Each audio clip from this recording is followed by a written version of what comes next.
and welcome to Superbwoman Sundays at 7. I'm your host, Janet Neal of the Superbwoman Incorporated. I'm so happy to have you here tonight, and you are in for a treat. Deborah Goldstein is my guest tonight, and we're going to have a great conversation. She is an amazing woman who, very much like a lot of us, wears many different hats, and she's got a couple of very interesting businesses that we'll find out more about that. But before we get to Deborah, let me tell you a little bit more about why I do this. I have the belief that women are the solution to the world's problems. And women, when they realize that they have this amazing power, innate power, will be able to turn many of the ills of the world around. And so the Superbwoman comes from that belief that when women take the step back to be themselves, to understand who they are, where their power really lays, and puts it back out there, this positive energy for the world to use. It's amazing things. I've seen it happen. And so this program is really an example of showing you women who have done that, who are, as I call them, superb women. They have taken the time to step back, to understand who they are, what their values are, what their gifts, their talents, what brings them joy, and are really stepping into that in a very powerful way and putting that back out there for the betterment of all of us. So it's with great delight that I'm able to introduce you to these women that I've been meeting on my journey. And tonight's guest is no different than the rest. Deborah and I actually have never met in person. However, we've had some great conversations. And I always like to say how I meet my guests, because I think it's important to know that if you're open to meeting people, you will find the most amazing people are out there. And so to stay open and to put yourself out there. So how Deborah and I got connected was through a mutual friend, who is a wonderful connector, as is Deborah. And he said to me, you need to meet Deborah because she's a connector and she knows a lot of people and you share the same passions. So I don't ever pass up those opportunities to meet people who are described in that way. So I reached out to Deborah. We've had great conversations, and true to her nature, she sent me some things, thought you might like this, thinking of you, this is a great opportunity. That's what women do to support each other. That's what superb women do to support each other. So Deborah, thank you so much for being my guest today. Thank you so much, Janet. I am honored, and I'm really excited to be here. Oh, that's great. So Deborah, we were just chatting a little bit before we started and went on the air here. We've had conversations about what you're doing today, but I haven't heard a lot about what you've done in the past. I know that you've got these two great organizations, Goldie's Table Manners, and I know that comes from your life in the restaurant business and combining that with, well, let me just read this quote because I love this. Peter Drucker meets Anthony Bourdain meets Miss Manners. I love that description. So that's only one part of what you do, and then you have the Women's Advancement Compact, which is all about helping businesses bring empowerment to their women that work for them. Tell us how you got to this place, and then tell us a little bit more about those companies. I'd be happy to. I actually got to this place starting from the time I was 10 years old when I decided I wanted to be a baseball player for the New York Mets. When my mother told me that they don't hire women to be the baseball right fielders for the New York Mets, I decided I wanted to become a chef. And the reason for both of these desires was because I had an idol. His name was Rusty Staub, and as a little girl in Brooklyn, I used to go and watch Rusty Staub play. And the second desire, this fantasy of becoming a chef or a restaurant owner, actually came true. Turns out that when I was 16 and I got my first job as a short order cook in a restaurant, turns out I'm really good at that. I'm really great at being focused in the middle of chaos. And I got an education, and I worked in many different restaurants in many different capacities. And the saying, be careful for what you dream for because it may come true. Well, when I was about 25, I opened a restaurant. And it was a beloved restaurant in Westchester, New York. And I loved every minute of it. But about 7 years into the restaurant, of working 100 hours a week, I realized I was not going to be able to have a balanced life with a boyfriend, a husband, a child that was all the restaurant. So I closed and I sold wine for a little while. I consulted for restaurants for a little while.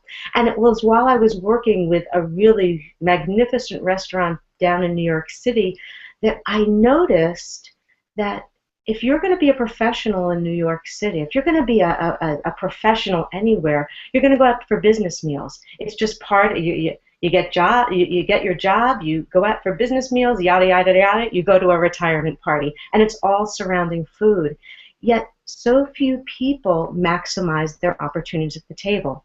So I developed strategic dining, and I started Goldie's Table Matters, and I go to companies and I speak to their colleagues, their human capital, their employees, about being a wonderful guest at a business meal and understanding that for younger associates, and then how to host a business meal, making the most of a business meal. And really, hosting a business meal is a huge home field advantage.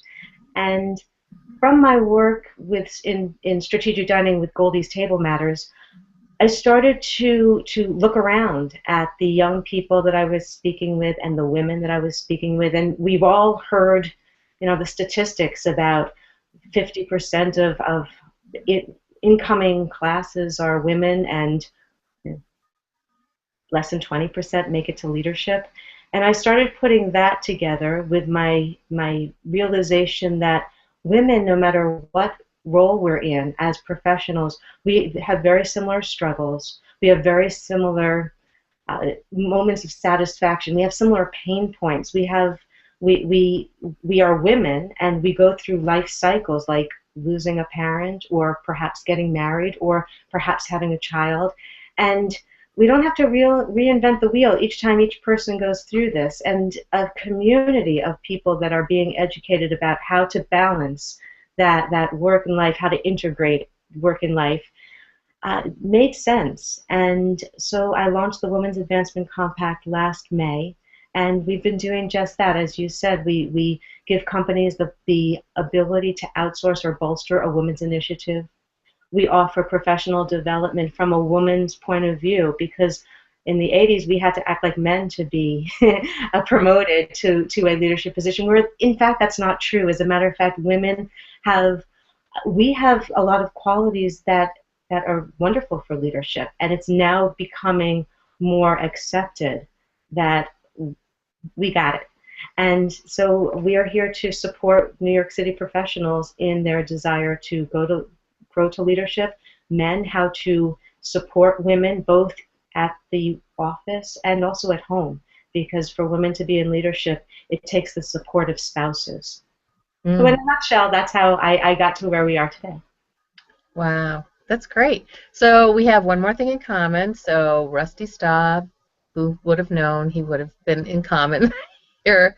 But I liked him when he was with the Detroit Tigers. So you liked it when he was the Grand Orange.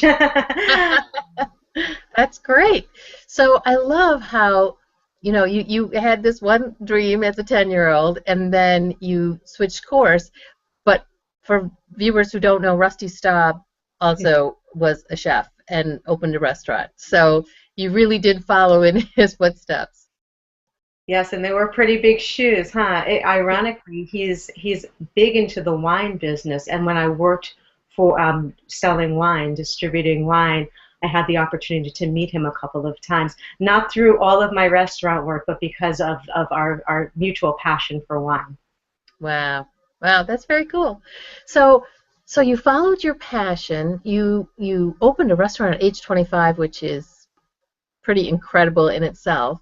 And then you found that it was going to be too much. It was all-encompassing, which I've heard that over and over again in the restaurant industry, that it's just, it just takes over your life. So I love how you then took that step back to think, what's my passion? Was that a process that you went through, or was that, was it just kind of an evolution that you went through, or did you have something that helped you come to that realization? I I I had an epiphany. I had an aha moment. It was it was a few months before I closed the restaurant. I'd been toying with this quite a bit. The concept of loving what I was doing and being passionate about what I was doing and doing good things for the community and being ahead of my time. The food, my cuisine was called fresh market cuisine. So I was doing something that was unique and it was mine and it was fun. But I realized that I was not going to have a well-rounded life. And I could be really happy doing this for the rest of my life, but the the epiphany was I can choose me. I don't have to be working for the rest of my life happily to serve others.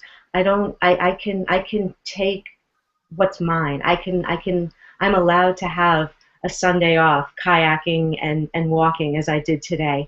I can live my life and still give back, and that's okay. Mm. That's beautiful. I have what I call my hair gel moment, and some of you have heard me tell this story, how I was, totally consumed with everything that I was doing, very much a superwoman, and went to get ready for work one day, and also my face started to feel kind of funny, and I looked in the mirror, and I realized I'd put my extra firm hair gel on my face. And that was my literal look in the mirror at yourself and ask that question, what's important to me? And that really started my journey. So that is a similar kind of thing to you, of taking that, having that epiphany, probably at a lot earlier age than me, to realize that. But I think it's a great example, because there are a lot of women out there who don't feel they have a choice. They feel like they're just doing what they're supposed to do, or even if they're enjoying what they're doing, but you realize that something wasn't feeling right, that there was a choice to be had. So I think that's a wonderful example. Thank you. Yeah. So you go ahead and you do this Goldie's Table Matters, which is wonderful, because I think, as you said, people in business need to know how to use that time effectively, because dining is a very intimate time, and it's also a time when a lot of business can be conducted. So I get that, and I think that's a really great service. And then what made you said you looked around and you saw that there was more that needed to be done with women. Tell me a little bit more about how that actually came into being. I was working with a client who kept on asking for more, which is wonderful. We started with strategic dining, then they asked about me doing some programs with networking, and I figured, well, I could certainly do that, since as a restaurateur, people came to me, whereas now I'm an entrepreneur trying to sell Goldie's Table Matters services. I need to be a pretty good networker. And I spoke about networking quite a bit, just from a logical perspective. Everybody's told you got to network, you got to network, you got to network. In order to become a leader, you need to network, but nobody really talks about how to. And I started to speak about the four phases of networking, network management, which is growing your network, meeting people, and then nurturing your network, getting to know people and understanding what makes them tick, what their passions are, and how to best help them, how to connect them. And then there's the managing the network, because you can only have so many people that you're effective with in a network. And that's leveraging the network, how to use the contacts you have to help others or help yourself. And as I was discussing these things in workshops and seeing these young ladies, and seeing that women have very different challenges than men, and women tend to, especially younger women, tend to present themselves not to others as colleagues, but more as fatherly figures often. They treat people, the gentlemen as uncles. They don't take themselves seriously. They're saying they're sorry all their time. When they do that classic up talk, they twirl their hair, and I realized that we need to make people mindful. And once people are mindful of that, and once people are mindful of what they're doing to take away their own power, they can feel powered. And these skills that we teach and we focus on, they're really applicable to everybody. We've done programs in giving effective feedback, and not only how to give feedback, but more importantly, how to take feedback, not to be all defensive and oh my goodness and crying. And I'm exaggerating certainly, but once people learn skills like that, and once people learn skills like anger in the workplace and what makes you angry and what that is shielding, a greater understanding of life skills, things that we're not really taught of, will enable us to live a more integrated life, both in work and at home, more present, more engaged, because we understand that we're not the only ones. This happens to everybody. Yeah, absolutely, absolutely. I loved what you were just talking about there. So, were there people on your path that helped you get to where you are? Because you seem to be a very poised, self-confident person. Were you always that way, or were there people that helped you along the way to become who you are? I have been blessed with the people around me. I have a motto, one of many mottos. One of my mottos is, I surround myself with people I aspire to be like.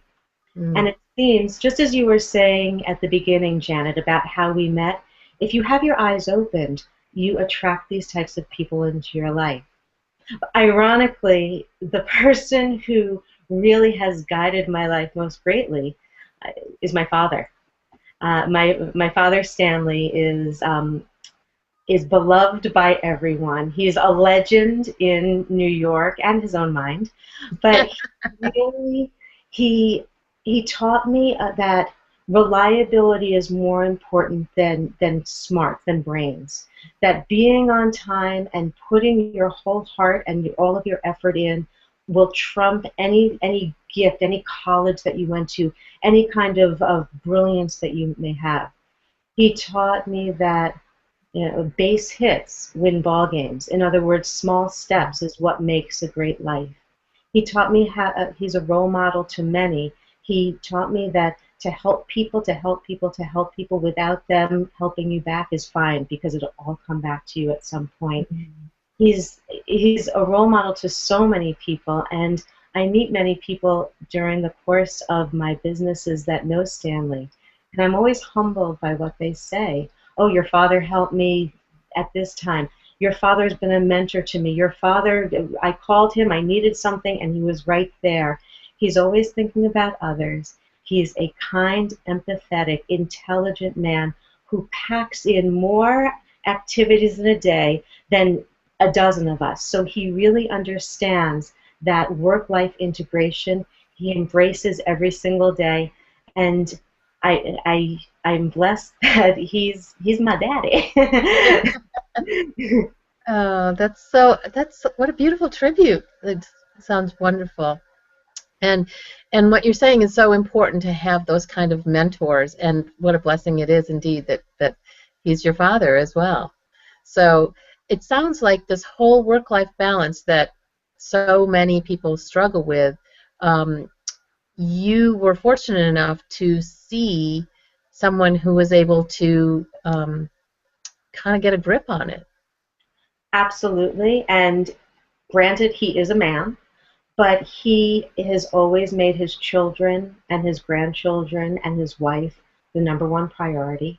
He gives back as much as he works. And this man, I mean, he started an accounting firm when I was born, and he always managed to spend 10 quality minutes a day with me. Now, 10 minutes doesn't sound like a lot, but in fact, 10 minutes when you are focused and mindful and you're giving your child the attention that they want. And then every weekend he spent private time with me, private time with my brother, where we got to choose what we were doing.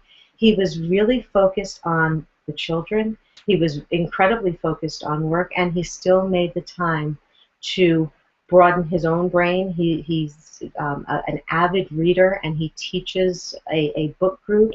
He managed to get everything in, and I believe it's because he really embraced what he does. He does what he loves. He decides what's important to him, and he's figured out the ways to live richer lives, which a richer life, which is really what the Women's Advancement Compact is trying to help people with. Like, everybody is busy, everybody has a tough life, everybody makes choices, but we can all live richer lives if we put our mind to it, if we're disciplined, and if we practice what we learn. You are so fortunate to have a father who was such a great example to you. It sounds like he really, you know, we all need mentors to understand this whole work-life balance thing, and it sounded like he really has been a good mentor for you. I'm very fortunate. Yes, he has. He packs it in, and he does it with joy. That even better, with joy. How fabulous is that? So let's get back to your other organization. So you were talking about the Women's Advancement Compact, and I loved what you were talking about, all the different the ways that you were telling people how they could network and what's important there. What do you find to be what do you get out of it? What is your reward in doing all of this? Well, that's there are many answers to that. The first reward is that I help people live richer lives. I help people enjoy their work more, become more engaged with work. I prepare people for important conversations to advance. We help people relate to their families better. The last book we read was called The Five Love Languages, and people walked out understanding better how to have great relationships. So just helping people. I guess I'm from the service business. I love to take care of people. So that's the people part. But I also have I really, talking about leaning in, I've really stretched more than I ever thought I would have the courage or the guts to stretch. I was petrified before I launched the Women's Advancement Compact. I was more scared than anything that I've ever done in my life.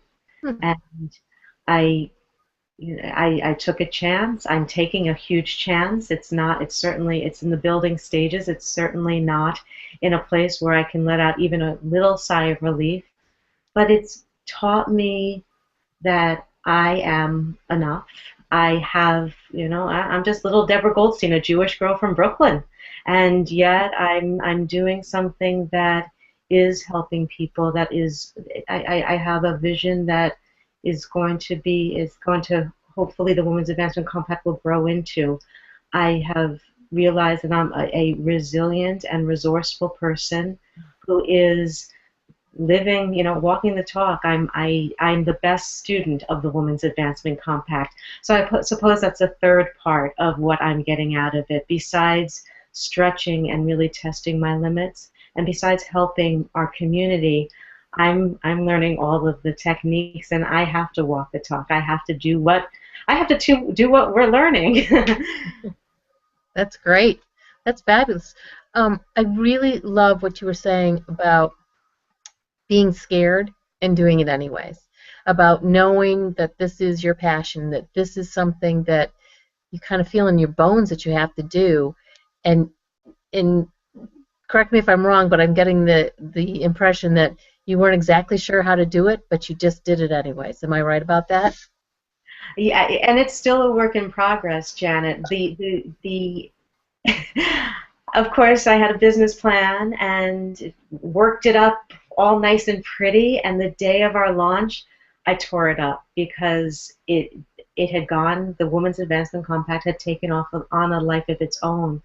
And it has continued to evolve, and we are finally getting to a point where we're steering the boat in one direction as opposed to all over the place. And the all over the place was necessary because we had to listen to what people wanted. And one of my favorite things to do is I know all of our members. I reach out to people and I listen to their struggles. I listen to their pains. I listen to what keeps them up in a cold sweat in the middle of the night. And this is perpetually gathering information, so we are giving our community what they need to live richer lives. So it is certainly, it's not a clear vision yet, but we're getting the boat under control at this point. And as far as scared goes, I think that we're all scared, and none of us feel like we are good enough.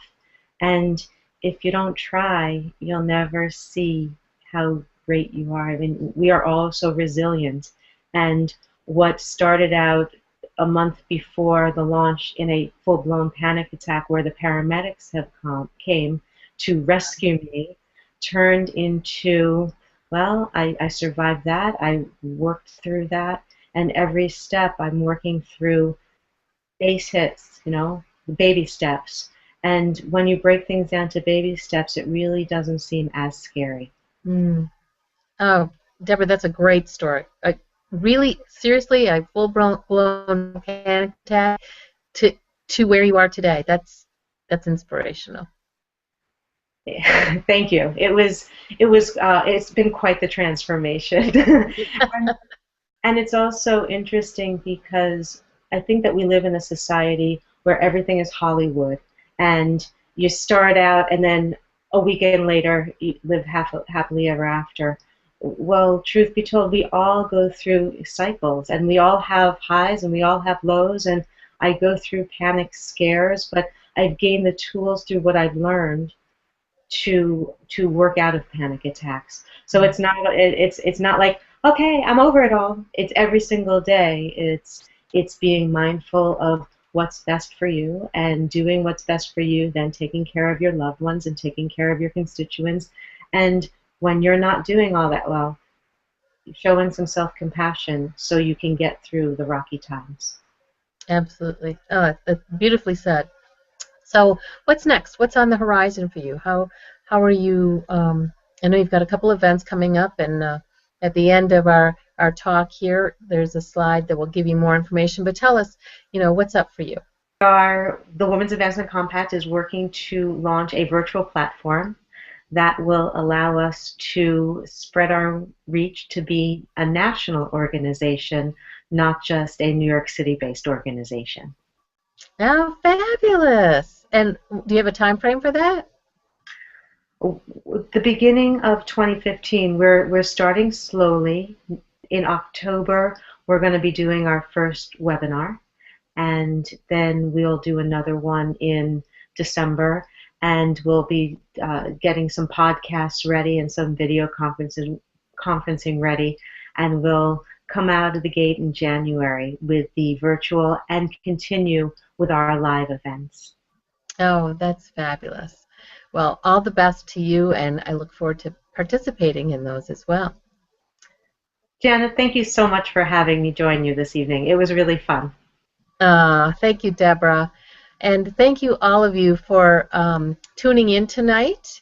And I encourage you to come back next week, where my guest will be Jerry Stengel. Jerry is a contributor to Forbes magazine and writes a lot about women's empowerment. And she will be having lots of interesting tales for us. So again, thank you so much for being with us today. Have a wonderful week.